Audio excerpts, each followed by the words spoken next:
Are you ready for this, Rick? That's John Hancock's pocket watch. I'm intrigued. And what's that? Wow, that's his waistcoat, right? From the 1700s. A very old Tiffany clock. It's Tiffany & Company. It is a Tiffany. And it just goes to prove that time is money. A seller gets offered $2,000 and walks away from it. Another walks into the pawn shop, convinced he's carrying a priceless piece of American history. Minutes later, an expert pulls that story apart. Pawn Stars has seen timepieces tied to presidents, revolutionaries, industrial giants, and infamous con artists. Some were worth far less than the stories attached to them. A few left the experts speechless. Which watch was nearly priced on a story that turned out to be wrong? And which owner chose the story over the cash, even when Rick doubled his opening offer? Join us as we find out the watches that left experts speechless on Pawn Stars. Something I found in my dad's underwear drawer. All right, do I want to see it? Yes, you do. This is a pocket watch, Okay. and it has Henry Ford II's signature on it. That's really, really cool. Henry Ford, two pocket watch. Kim had found the watch tucked inside her father's underwear drawer and brought it straight to Rick. The case was 10-karat gold with 21 jewels in the movement, and engraved across the back, in looping script, was the name Henry Ford II. As far as Kim was concerned, that was the whole pitch. A Ford family heirloom, sitting in a drawer for who knows how long. Rick turned it over, and his face changed before he said a word. Henry Ford. II wasn't the original Henry Ford. He was the grandson who ran the company from the 1940s through the 1970s. And the inscription didn't say what Kim thought it said. It actually read, "Presented by Ford Motor Company to F. Weber on the 35th anniversary." Neither of them had ever heard of F. Weber. Rick walked her through it. Companies once handed out gold watches for long service, long before pocket watches gave way to wristwatches. This wasn't Henry Ford's personal watch at all. It was a service award, mass-produced, with Henry Ford II's signature stamped on, rather than personally signed, given to a man named F. Weber to mark 35 years on the job. He told her straight, he'd melt it down. The gold alone was worth about $230, and that was all it was ever going to be. After haggling, they settled on $200. F. Weber's 35 years at Ford reduced to a number just short of what the metal weighed out to. A family heirloom that wasn't her family's at all. Up next is a seller who didn't even bother with a story, walked in with something that turned out to be worth more than anyone expected, history or no history. Mr. T and Cinderella watches. Francis didn't try to sell a story because there wasn't one to sell. He showed up with a stack of Bradley time watches from the 1980s. Mr. T on one dial, Cinderella on another. Cheap pieces sold in the toy aisle for under $5 back when they were new. He'd bought about 150 of them as old stock years earlier for around 30 cents each, and had been quietly selling them off a handful at a time ever since. He said he'd be thrilled with $50 for what he'd brought in. Chumley picked one up and lit up immediately. The A-Team, Mr. T's chains, the catchphrase. The old man wasn't interested in any of that, and didn't pretend otherwise. These were mass-produced, low-grade watches built for kids, and nostalgia wasn't a line item in his valuation. But then he turned one over and pointed at something Chumley had missed. The sealed packaging. For collectors, he explained, an unopened box can matter more than what's inside it because it preserves condition grading. Mint-in-box pieces routinely sell for multiples of opened versions, even mass-produced novelty junk like this. Suddenly, 30-cent toy watches weren't worthless. They were untouched. Chum Lee, who'd been laughed off a minute earlier, pushed his case further. Somewhere out there, he said, hipsters would wear these unironically. The old man had no idea what that word meant, and didn't need to. Francis wanted $200 for all 10 pieces. Chumley offered $150. They settled at $160, against the 30 cents Francis had originally paid for each one, more than 500 times his cost. The watch nobody respected walked out worth real money, on the strength of a detail almost nobody noticed. Another client who walked in the door had no packaging to hide behind at all. Just a machine built for a hobby Corey had never heard of. The pigeon racing timer. Brian carried in an antique pigeon racing timer that belonged to his father, built to stamp the exact second a bird made it home. He'd grown up around the hobby, but had no interest in continuing it, and said he'd take $100 to let it go. Corey had never heard of pigeon racing in his life, and his blank stare said so before he could. Brian explained the part that surprised everyone at the counter. All the birds are released from the same point, but every owner's loft sits a different distance away, so the winner isn't whoever's bird arrives first. It's whoever's bird flew the fastest average speed home. Owners race their own cars back just to be standing there the second the bird lands. Rick jumped in with something that landed even harder. Pigeons had carried messages across enemy lines for centuries, and during World War II, the Navy kept them aboard anti-submarine blimps so crews could report a contact without breaking radio silence. A toy from a forgotten hobby had just connected to wartime intelligence, and nobody in the shop saw it coming. The story checked out, every word of it. Brian asked for $300, Corey offered $150, and they settled at $200, a fair price for a piece of history neither of them had known existed an hour earlier. Pigeons and wartime secrecy were one kind of surprise. Then the door opened again, and this time the story was about fleeing a country with nothing but the clothes on your back. The Doxa pocket watch. Leslie set an unusually large pocket watch on the counter and told Rick exactly where it came from. The 1956 Hungarian Revolution. When Soviet tanks crushed the uprising, her father fled with almost nothing except this watch and the clothes on his back. It had sat untouched in a drawer for 20 years before she finally decided to let it go, asking $500. Rick turned the silver case over, and the engraving on the back stopped him. A wild boar hunting scene, a distinctly European motif, since that style of hunt was never part of American tradition. It was the kind of detail that could have gone either way. Instead, it lined up with her story rather than against it. But it mattered for a separate reason that had nothing to do with whether she was telling the truth. Until the late 1800s, Swiss and English watchmakers led the world, but a series of deadly rail accidents caused by inaccurate watches, the worst in 1891, forced the American railroad industry to demand strict new timekeeping standards. American makers met those standards so decisively that by 1910, they'd overtaken Europe entirely, and collectors still favor that history today. Leslie's watch was genuine. Her father's story was genuine, and the market still didn't care. Rick opened at $100. Leslie didn't move. He came up to $400. She still didn't budge. They worked back and forth until the number reached $475, and Rick took it. A true story attached to a watch the market didn't prize, still walking out with almost full price. But it wasn't the last time that would happen. And the next watch pushed it even further, for a fraction of what it should have cost. The Civil War Memorial Watch. A young woman walked in with a pocket watch she'd bought at a garage sale for $20, with no idea what she had.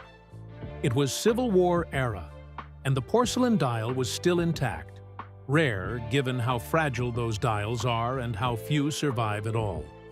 On the back, an engraving showed two soldiers, one thanking the other for saving his life at the Battle of Cross Keys, a Confederate victory during Stonewall Jackson's 1862 Shenandoah Valley Campaign. An outside expert confirmed it was genuine, and the room's attention shifted to one question. Were the soldiers in the case anybody's history remembered? They weren't, but the battle was, and that alone kept the floor around $700 even without a famous name attached to it. She left with $1,300, 65 times what she'd paid for it that same morning. The expert who authenticated the piece said the intact porcelain dial alone made it one of the cleaner examples he'd ever examined.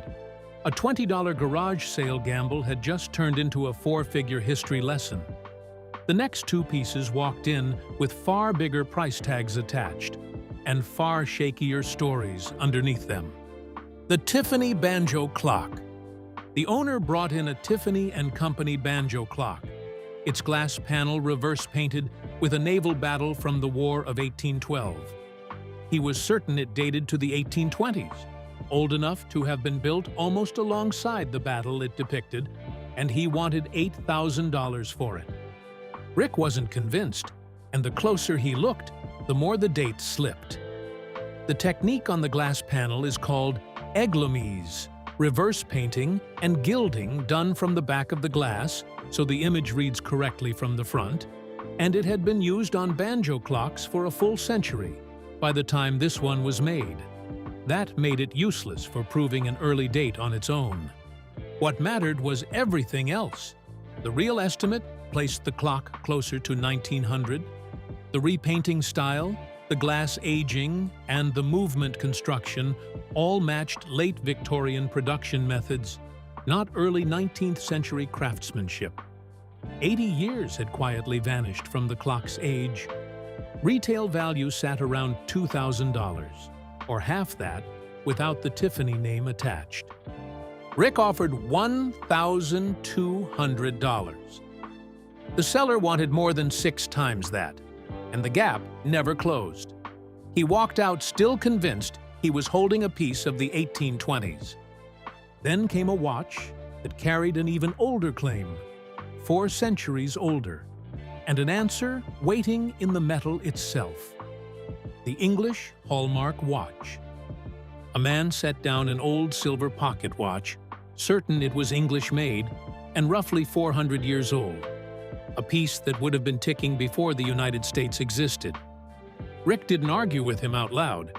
He just turned the case over and started reading. The hallmarks stamped into the silver told the real story. An anchor confirming the watch came from Birmingham, and a small letter functioning as a date code. The kind of detail most owners never think to check. A search of English silver hallmark records placed the watch firmly in 1893, not the 1600s. 400 years of imagined history collapsed into one letter stamped in the case. The movement still ran well for its age, but $100 worth of silver doesn't leave much room to negotiate. Rick offered $120, and the seller walked, taking his 4-century watch and its 1-century reality back out the door with him. 2 stories, 2 walkouts, 2 very different amounts of missing time. The next watch had no embellishment at all, just a poker game and a single word stamped on the case that may not have meant what the seller thought it meant. The Longines Navy watch. Greg's father had won the watch in a poker game, an unusual way to acquire a 1912 Longines with Navy stamped on the back and a fitted box designed to mount on a ship captain's nightstand. Greg figured the brand and the military markings together had to be worth something serious.